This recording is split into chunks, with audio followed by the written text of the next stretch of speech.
You're asked to call this number right here on your screen. Pilots left flying blind because air traffic controllers are sleeping. New reports of this happening lead to a shakeup at the FAA. Air traffic control chief Hank Krakowski quit his job today. The latest snoozing controller was, of course, right here at Reno Tahoe International. Nino Kawa takes a closer look at the effects of working the graveyard shifts. Sleeping on the job seems like an easy thing to do while working the overnight shift, a mistake the air traffic controller in Reno made while working alone. Some say a stressful job such as air traffic control can lead people to sleep while working. Clearly his job is very stressful. It's shift work, he's working late at night, he's there by himself.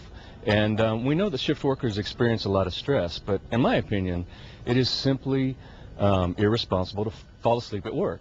Especially, he says, when there is safety involved. If it's not stress, sleep specialists say an overnight job shift makes you work against your internal clock. The human internal clock, or the circadian rhythm, has two dips to it. One's about 3 to 5 in the afternoon, and the other one's between 2 and 6 a.m. in the morning.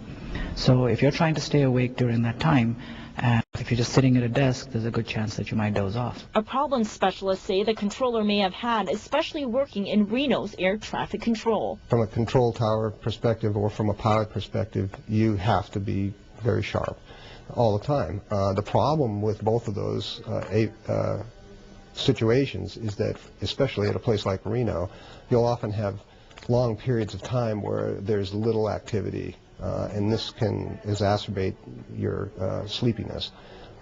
And when you actually need to perform rapidly and quickly and efficiently, then you're basically having to wake yourself up.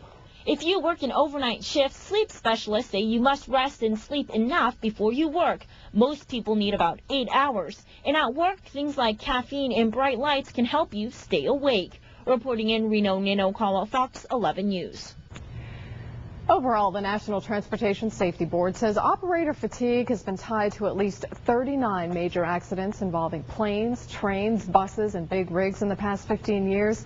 Those accidents killed or injured more than 1,000 people.